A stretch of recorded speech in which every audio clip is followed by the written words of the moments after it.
My name is Sarah Louisna, and Wolf Mother is kind of my pen name, and it's also kind of a spiritual name for me, because I know for a fact that I came from descendants who were burned at the stake for being midwives and healers and herbalists, and maybe even I was in a previous life. So there's an ancient feeling behind the care that I have about this work. And where it comes from is almost a little bit on the edge or on the fringe or radical. And so my whole experience in an education has been self-directed. I have not been interested in clinical approaches. I study with curanderas in Mayan Mexico and with folk healers. Traditional Chinese medicine and Ayurveda have been around and uninterrupted, and Mayan medicine have been around and uninterrupted for thousands and thousands of years and are much older and much more still in the hands of women. And so I have spent a lot of time focusing my education and my care in these all older unbroken lineages that don't seek to pathologize women's rites of passages like menarche and postpartum and menopause. And so I'm here because it's really fucking sorry. Yes! I'm a Michigan girl. Yeah. It's really important to me that we take our power back around this conversation, because this is the first time, as you said, Megan, that we've been able to speak about this in public and not be absolutely fear of our lives. So my practice is filled with women who come to me, who are attracted to me after they've been dismissed, pathologized, weaponized, medicalized, and monetized in a system that's built by men and for men. And so I'm here to bring back the sacred feminine to this work, and for us all to feel a lot more safe in our bodies, ultimately, whether that's if we go through the gauntlet in the medical system and take hormonal birth control or take HRT, or if we use and employ more indigenous practices. I want it to be an empowered, self-directed choice for every woman, and for there not to be a fearful money behind what they're choosing. Yeah.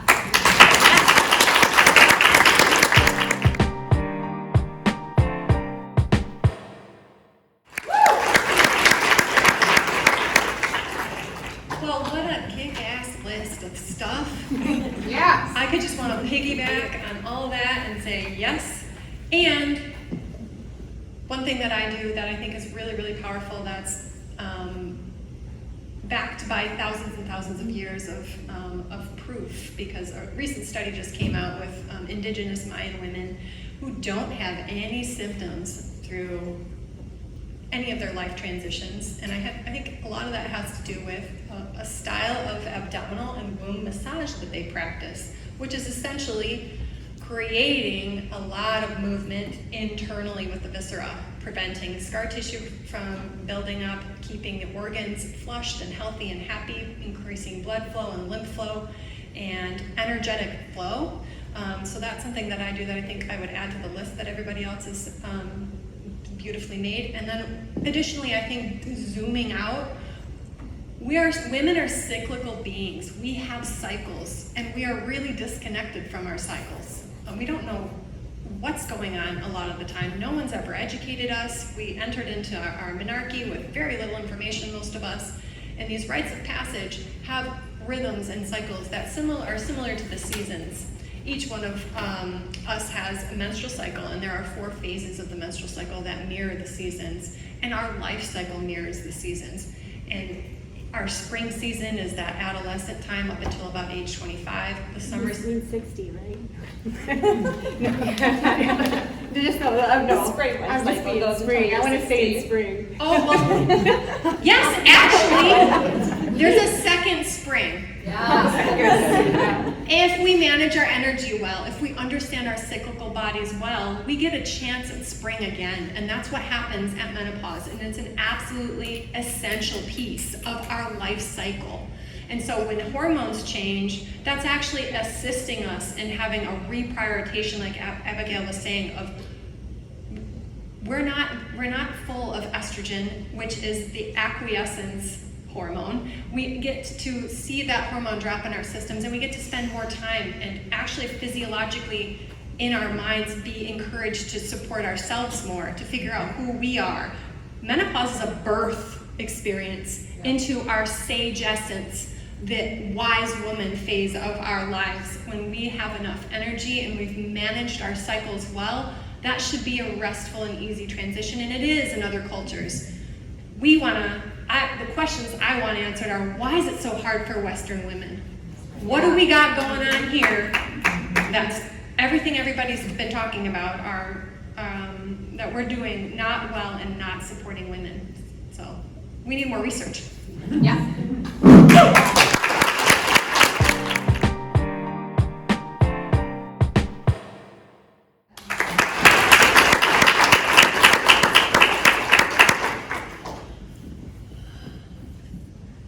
I'm sitting here like, well, a magic wand.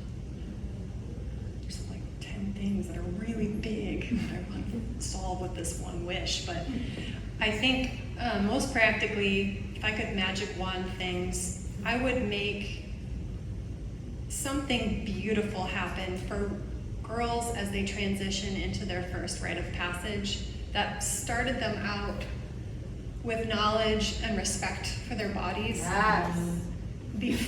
Before the system started to groom them into distrust,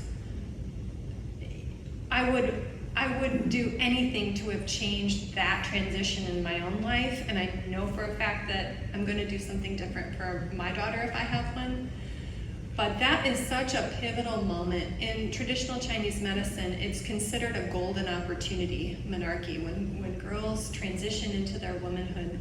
And it sets an imprint for the rest of their lives that is really tragic right now, for the most part. And if we go looking generations back, until we're like thousands of years back, where there were actually red tents and community and village understanding and respect for this, I think that we've just had really sad initiations into being women, and that perpetuates again at the second golden opportunity for women in their birth experiences, and then again it snowballs even more. So by the time they get to menarche, or by the time they get to menopause, there's a lot of trauma that's difficult to unwind, and it takes a lot of diligence, it takes a lot of resources, it takes a lot of bandwidth, it takes a lot of money for women to unpack all that, and no wonder we're fucking angry. Yeah.